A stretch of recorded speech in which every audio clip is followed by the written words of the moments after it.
Morning, Daisha. What are you doing today? What am I doing today? Yeah, why are you so dressed up? Oh, I'm about to record my first YouTube video. Okay, so I'm going to ask you a couple of questions before you get started with your day. Okay, alrighty. Okay, first question. What is your favorite book or movie? My favorite book or movie? So, I don't have a favorite book. My favorite books are whatever gets me through the season I'm in. Yeah. So yeah, I don't necessarily have a favorite one. I guess in this season, Emotionally Healthy Spirituality, that has been a game changer. Forming a Work of Grace by David Tackle, that has been a game changer. So it just depends on what season I'm in, you know? Movie, I don't have a favorite movie either. So I'm not the type of person that watches movies like over and over again, but one movie that I've been watching over and over again is Mary J. Blige's Strength of a Woman and Real Love. So, yeah. But I'm a hopeless romantic. I love all the ooey gooey emotional stuff. Okay. What's one item you can't live without? One item I cannot live. Ooh, these babies right here. Your glasses. My glasses. Who was your favorite artist as a kid? Ice Cube. Why? For sure. So one, he was cute. But Ice Cube, I never heard anybody say that. You never heard nobody say Ice Cube was cute? No. Anyway, but NWA, when NWA came out, they killed the game. And so I was already like liking Ice Cube, but then when he went solo, I was like, oh yeah. I had posters all over my room, Ice Cube. That's funny. So what was the last show you binge watched? Love is Blind season 6. Okay. What's the weirdest food combination you actually love? I don't think I have a weird food combination. Nothing? You don't like French fries and ice cream? No, I don't think I have one. Okay. What's your favorite genre of movies? Genre. So I love espionage. I love true crime, romance. Yep. So what's your favorite movie or series in those genres? So I don't have a favorite movie, but series would be like The Wire,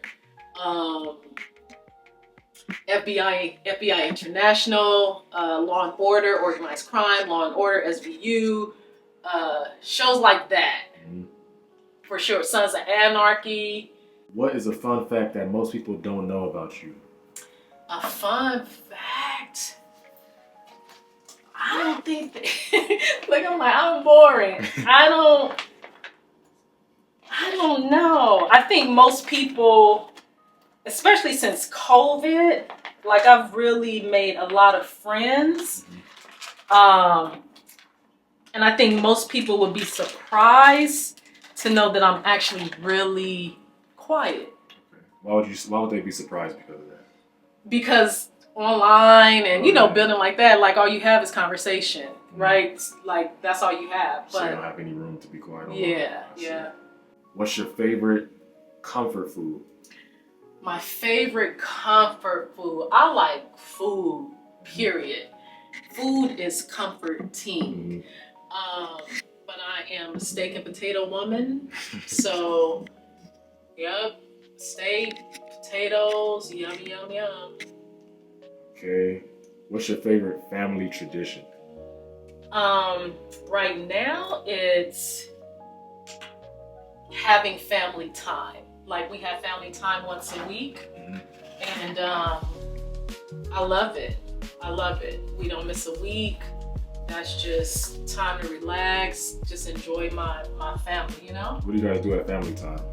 We have an amazing meal every week, and then we ask each other just random questions. So questions that you wouldn't you might think you might know, but you really don't until they answer the question. So we go through all these random questions. It could be fun, light, it could get heated, especially when we talk about religion and politics.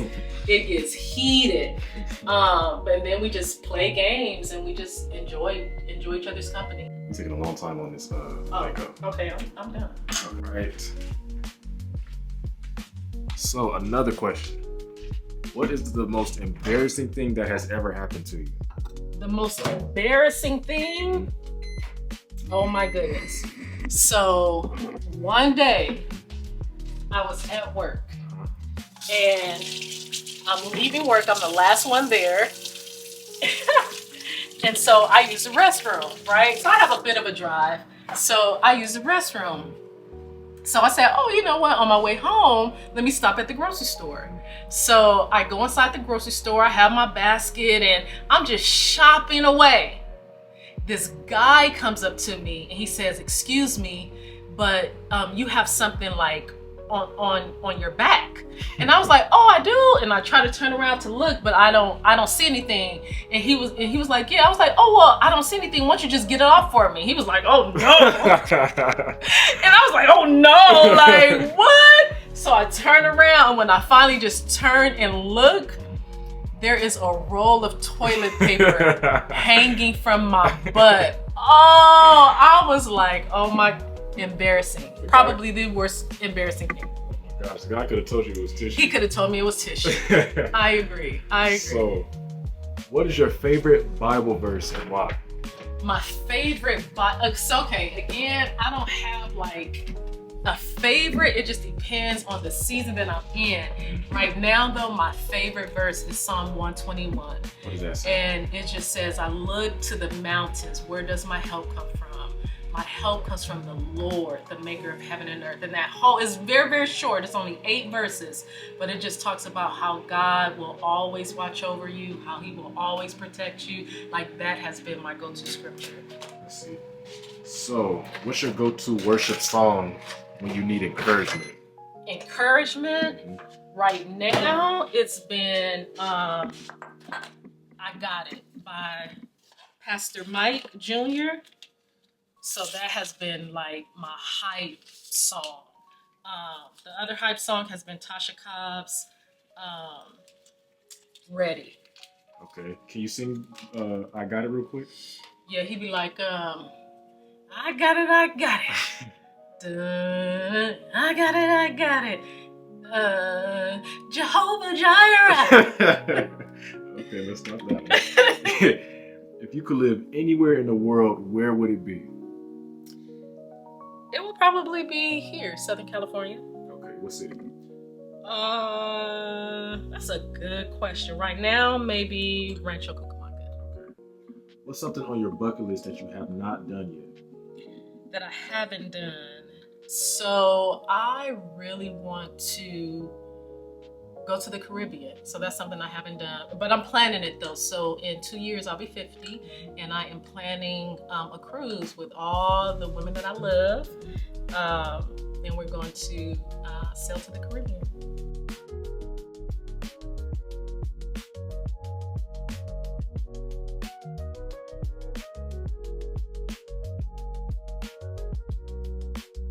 Okay, so I heard after 3 years, you're deciding to end your podcast. Why is that? So I feel like the Spirit has just been calling me to go deeper in my life. So widowhood is a season in my life, but there's so much more story, to my life. And I just feel like God was just telling me to kind of not abandon widows. I will always champion widows, but as far as Daisha is concerned, like to start to bring more of Daisha into the picture. Okay, so how would you define success as a podcast host? As a podcast host, I think one, and because of the nature of my podcast, so I will interview people.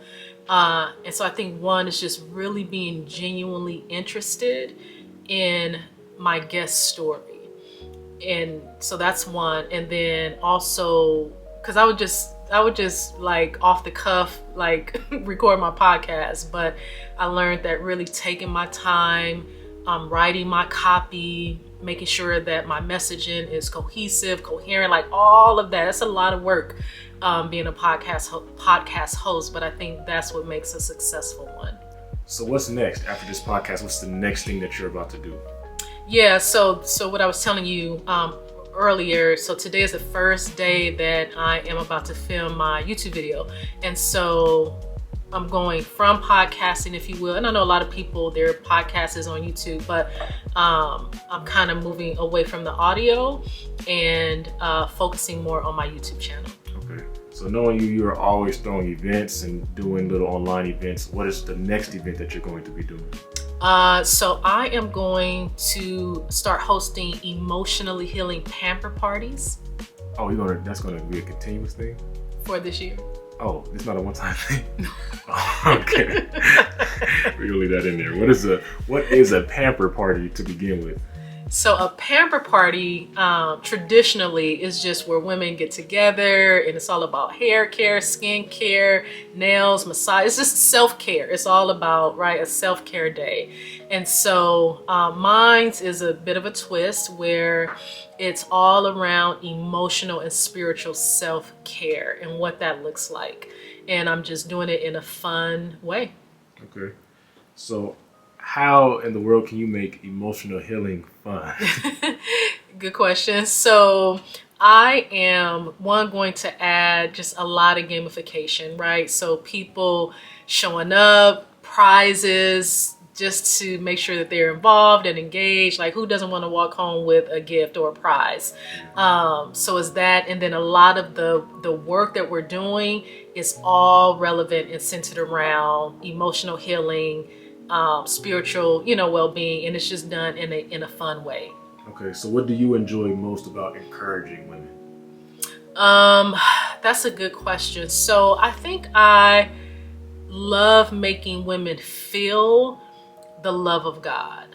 And it's just so hard. Like, we beat ourselves up, the world beats us up, it's just a lot. And so I love just, making women feel like they are seen, they're heard, they are adored. So yeah.